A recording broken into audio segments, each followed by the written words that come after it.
This channel does not promote any violent, harmful, or illegal activities. All content provided by this channel is meant for an educational purpose only.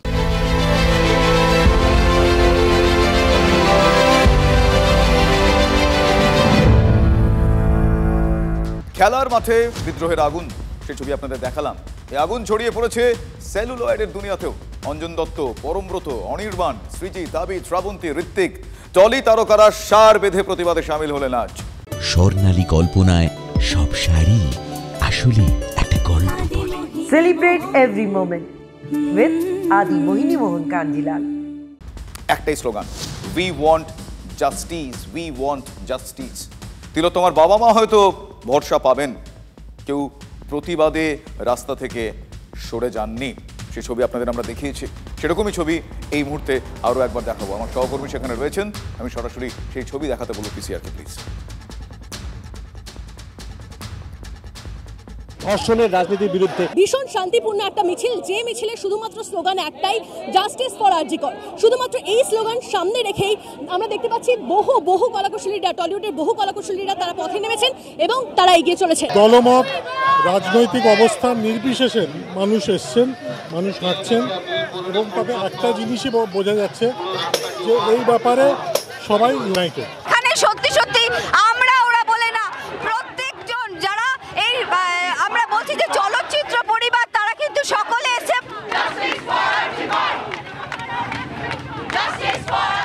আমার মতে তারকারা পথে নেমেছে কিনা জানি না, আজকে আমার মতে মানুষ পথে নেমেছে। আমরা তো মানুষ, আমি তো নিজেকে তাই মনে করি। আমি মানুষ হিসেবে বহু জায়গায় এই বিষয়ে পথে নেমেছি, তো আমি জাস্টিসের দিকেই তাকিয়ে রয়েছি।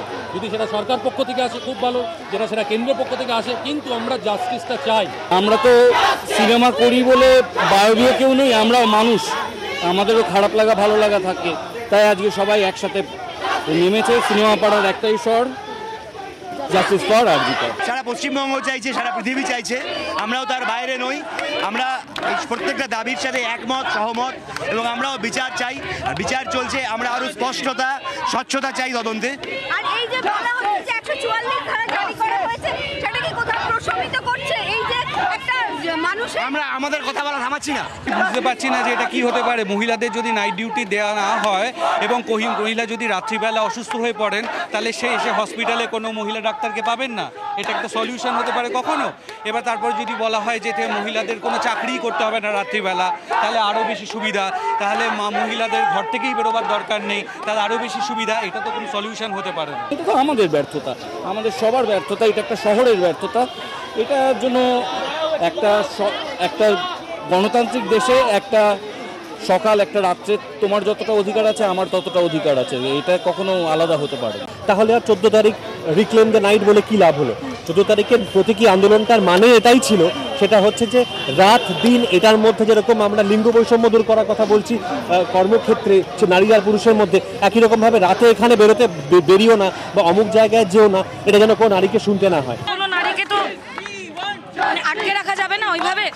আমার বক্তব্য 2024-এ দাঁড়িয়ে যে ঘটনাটা ঘটেছে, জঘন্য ঘটনাটা ঘটেছে আমাদের শহরে, তার যেন পুনরাবৃত্তি না হয়, সে কারণেই আজকে আমরা এখানে। রাতেই সে শুধুমাত্র কুকর্ম হয় তা তো নয়। আমরা কি যে কোনো সময় একজন মহিলা যদি তার ওয়ার্ক প্লেসেই সেফ নয়, তাহলে সে এক্স্যাক্টলি কোথায় সেফ বলুন তো?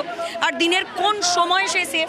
সুস্থ সমাজ আমরা সেটাকেই বলবো, যেখানে মহিলারা নির্ভয়ে সব সময়, রাত 3টে হোক, 4টের সময় হোক, রাত 12টা হোক, সকালবেলা হোক, দুপুরবেলা হোক, সবসময় নির্ভয় নির্দ্বিধায় বেরোতে পারবে। সেটাই হচ্ছে সুস্থ সমাজ। ওই দক্ষিণে খোলা জানালার হাওয়া, গাঙ্গুলি গ্রুপ আপনার পছন্দ বোঝে। এই শহরে নিজের মতো ঘরকে ভালোবাসা। গাঙ্গুলি গ্রুপ, ভরসার বসতবাটি।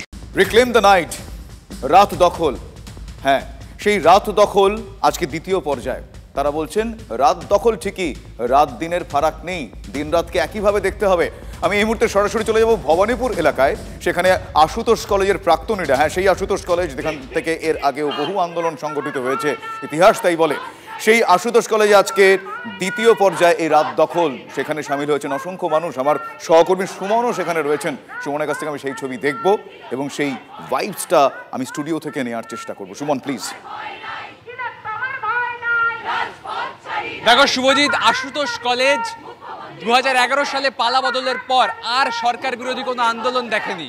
তার কারণ সেখানে অন্যান্য যে বিরোধী শক্তিগুলো তার রীতিমতো খইতে শেষের পথে।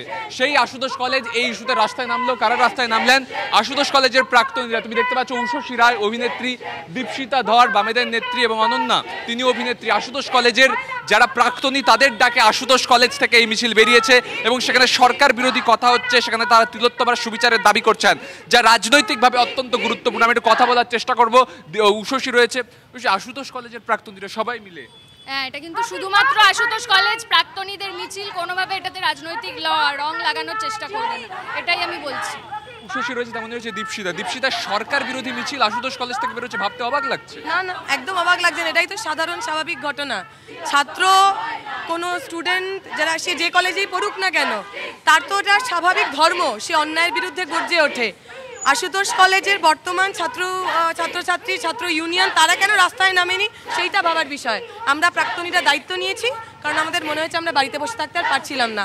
আমার কলেজ, আমাদের ঘর, আমাদের গর্ব, আমাদের কথা বলা, সেগুলোকে রাস্তায় নামতেই হতো। এভাবেই দেখো আশুতোষ কলেজের একেবারে সামনে থেকে এই মিছিল শুরু হয়েছে, যে একাডেমি অফ ফাইন আর্টস পর্যন্ত যাবে। তুমি দেখতে পাচ্ছ আশুতোষ কলেজের প্রাক্তনীরা তারা এবার সুবিচারের দাবিতে, তিলোত্তমার বিচারের দাবিতে একেবারে সেই ছবি আমরা দেখতে পেলাম। অনেক ধন্যবাদ সুমন তোমায়। আমার সহকর্মী সুমন আমার সঙ্গে ছিলেন আশুতোষ কলেজের প্রাক্তনীরা, এবং সেখান থেকে দীপশিতা ধর তারা কি বলছেন? তারা বলছেন যে কোনো অন্যায়ের বিরুদ্ধে গর্জে ওঠাই তো আসল ধর্ম, রাজনৈতিক বিবেক। এই রাজনীতি মানে কোনো রাজনৈতিক রং নয়, এই রাজনীতি মানে বিবেক, কনসিয়েন্স।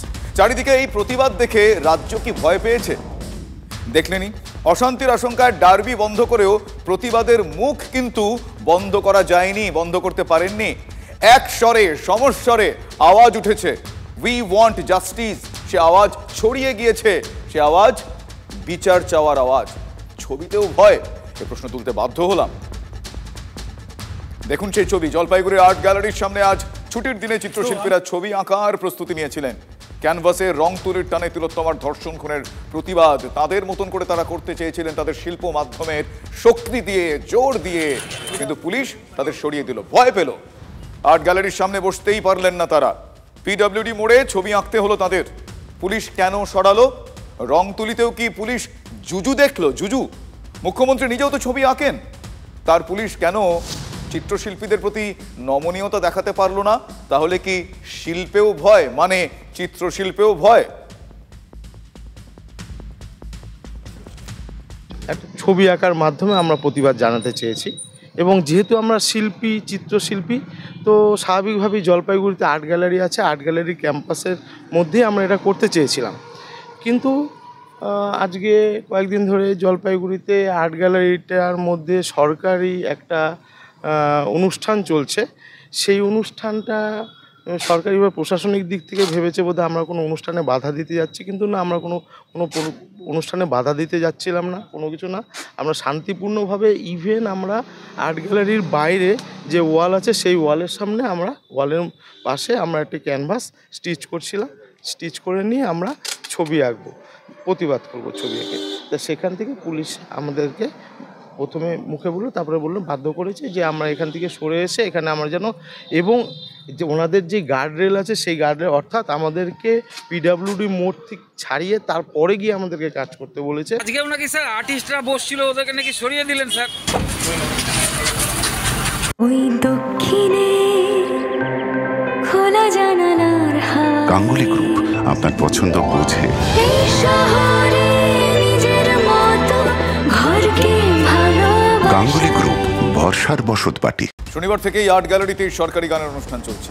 এই অনুষ্ঠান চলাকালীনই গতকাল জলপাইগুড়ির সাংস্কৃতিক কর্মীরা প্রতিবাদ করতে এসেছিলেন। তারা চাননি এই অবস্থায় গানের জলসা হোক, ফলে তুমুল উত্তেজনা তৈরি হয় সেখানে। আজও প্রতিবাদীরা আসতে আসেন, আর সেই আশঙ্কা থেকেই মিছিল আটকাতে রাস্তায় রাস্তায় ব্যারিকেড তৈরি হয়।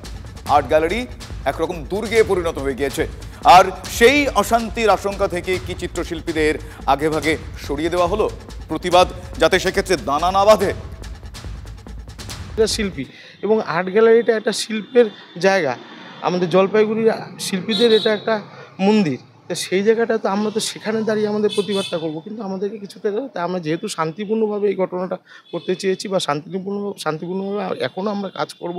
আমাদের 2টোর থেকে কর্মসূচি ছিল পেন্টিংটা শুরু করে, এবং আমরা বলেছিলাম আমাদের বেশিক্ষণের কাজ না, আপনাদের যে সরকারি অনুষ্ঠান আছে সেটা শুরু হওয়ার যে টাইম তার অনেক আগেই আমরা কমপ্লিট করে ফেলবো। আমাদের ম্যাক্সিমাম 3:30 থেকে 4টা অবধি হবে, তেমন কিছুতেই রাখতে দেওয়া যাবে না। জানাতে গেছিলাম যে আমরা জলসা চাই না, আমরা বিচার চাই। আমাদের প্রথমে বলা হলো রাস্তার ওই পারে যান, অর্থাৎ টাউন ক্লাবের দিকটায়। আমি জিজ্ঞেস করেছিলাম কেন এখানে কি 144 ধারা জারি আছে? ওরা বললেন না, কিন্তু আপনারা এখানে রাখতে পারবেন না। আমরা তবু বললাম না, আমরা এখানেই প্রোটেস্ট জানাচ্ছি। 2 থেকে 3 মিনিট ঘাট ধাক্কা দিয়ে পুলিশ মহিলা সহ আমরা পুরুষ মহিলা 8 জন ছিলাম, প্রায় 100-র ওপরে পুলিশ, 3টে ভ্যান আমাদের জন্য ঘাট ধাক্কা দিয়ে তুলে থানায় নিয়ে এলো। প্রথমে বললো অ্যারেস্ট করা হয়েছে, এখন জানালেন যে না, অ্যারেস্ট করা হয়নি। কিন্তু এভাবে কি কোনো স্বতঃস্ফূর্ত প্রতিবাদকে দমিয়ে রাখা যায়? জলপাইগুড়ির বাংলাদেশ সীমান্ত লাগোয়া সাতকুড়াতেও আজ আওয়াজ উঠল, বিচার চাই, তিলোত্তমার ধর্ষণ খুনের সুবিচার চাই। জলপাইগুড়ি মানিকগঞ্জ বাজার থেকে সাতকুড়া প্রায় 7 কিলোমিটার হাঁটলেন, মুখে তাদের প্রতিবাদের স্লোগান।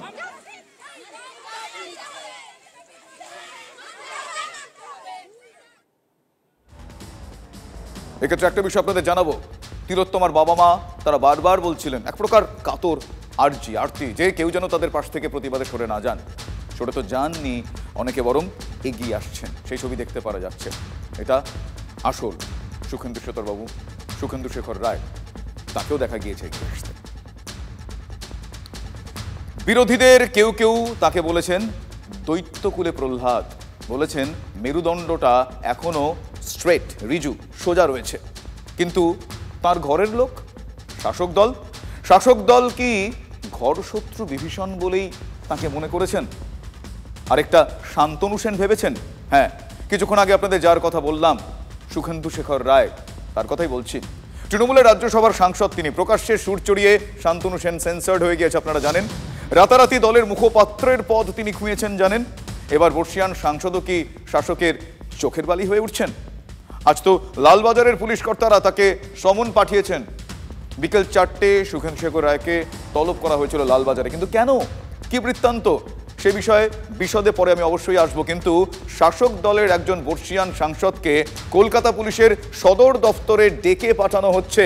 রাজনৈতিক দিক থেকে তার তাৎপর্যটা আশা করি আপনারা বুঝতে পারছেন, যে কারণে আমি স্পেসিফিক্যালি শুরুতেই এই কথাটা বললাম আপনাদের। শাসকের একেবারে শীর্ষ নেতৃত্বের অনুমোদন না থাকলে পুলিশ কি এভাবে তলব করতে পারে? শেষ পর্যন্ত সুখেন্দু শেখর যদিও আজ লালবাজারে যাননি, দাবি করেছেন এমন কোনো চিঠি তিনি নাকি পাননি। একবার শুনুন তিনি ফোনে কি বলেছেন। আমি এখনো পাইনি, আমি তো অসুস্থ, দেখা যাক যদি তলব করে তখন দেখবো। না, আপনার সঙ্গে কি কোনো যোগাযোগ করা হয়েছে? আমি এখনো কিছু পাইনি। আচ্ছা, না আপনার দেখিনি, কারণ আমার শরীরটা আরো এগুলো ছুটে যাচ্ছি, আমি দেখছি না তো। ফোন করুন, আপনি কিছু মেসেজ পাঠিয়ে থাকি কিনা আমি জানি না। আচ্ছা, মানে কেন এটা হতে পারে? না, আমি কি করে জানবো কি আদৌ কিছু হয়েছে কিনা, আমি তাও তো জানি। শুনলেন আপনারা, ফোনে মেসেজ এসে থাকলেও তিনি অসুস্থতার কারণে সেটা দেখে উঠতে পারেননি। মোদ্দা কথাটা হলো তিনি লালবাজারের তলব এড়িয়ে গিয়েছেন। এক্স হ্যান্ডেলে তার পোস্টের জন্য কি লালবাজারে তড়িঘড়ি তাকে তলব করা হয়?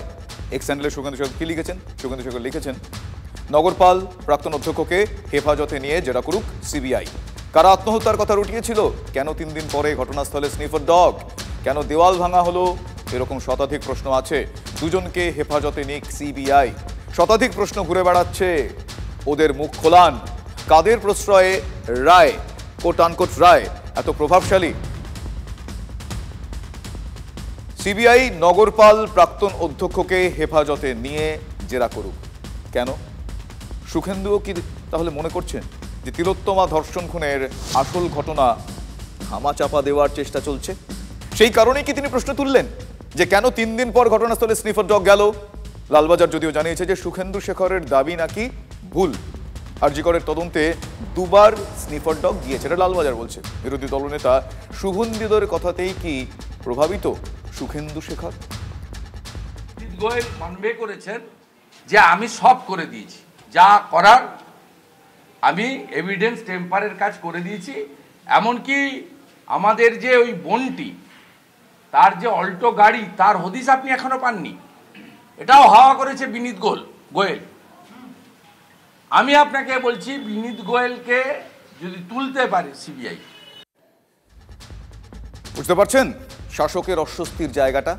কুণাল ঘোষ প্রকাশ্যেই সিপিকে নিয়ে শুভেন্দু শেখরের মন্তব্যের বিরোধিতা করেছেন। এক্সটেন্ডেডে তিনি কি লিখেছেন? তিনি লিখেছেন, আরজিকর কাণ্ডে আমিও বিচার চাই, কিন্তু সিপিকে নিয়ে যে দাবি তোলা হয়েছে তার ঘোর বিরোধিতা করছি। ঘটনার তথ্য পাওয়ার পর যথাসাধ্য চেষ্টা করেছেন তিনি। ইতিবাচক দৃষ্টিভঙ্গি নিয়ে তদন্ত করছিলেন সিপি। আমার সিনিয়র নেতার থেকে এই ধরনের পোস্ট দুর্ভাগ্যজনক।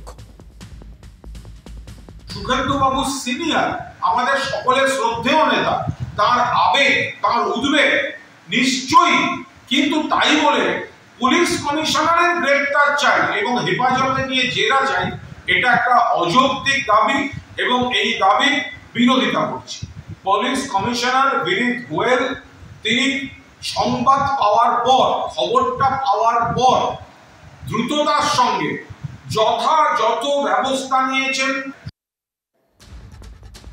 শুধু তো আজকের পোস্ট নয়, আরজিকর ঘিরে উই ওয়ান্ট জাস্টিসের প্রথম দিন থেকেই শামিল শুভেন্দু শেখর। বলেছেন আমারও তো মেয়ে আছে।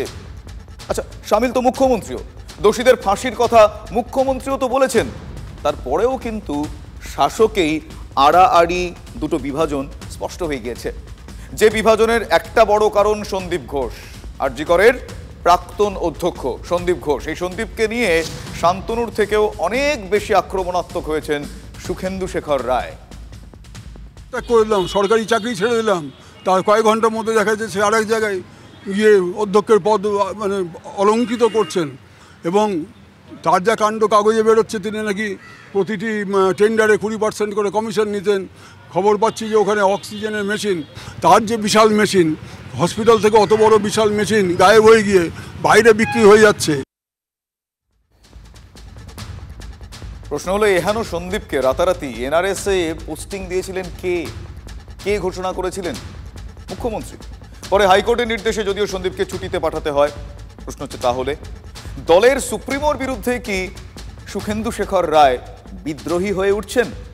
সন্দীপকে নিয়ে তিনি বলছেন, বিনীত গোয়েলকে সিবিআই হেফাজতে নেওয়ার কথা বলছেন। পুলিশ বলুন, স্বাস্থ্য বলুন, মুখ্যমন্ত্রী মমতা বন্দ্যোপাধ্যায় তো এই দপ্তরগুলো হাতে রেখেছেন। তাহলে ঘাসফুলের ঘরে কি ইকুয়েশন বদলাচ্ছে? একজন সিপি কি করে এই ধরনের দায়িত্ব জ্ঞানহীন মন্তব্য করতে পারেন? না দেখে, না জেনে, তদন্ত না করে একজন ডাক্তারের সম্বন্ধে বলে দিলেন সুইসাইড করেছে।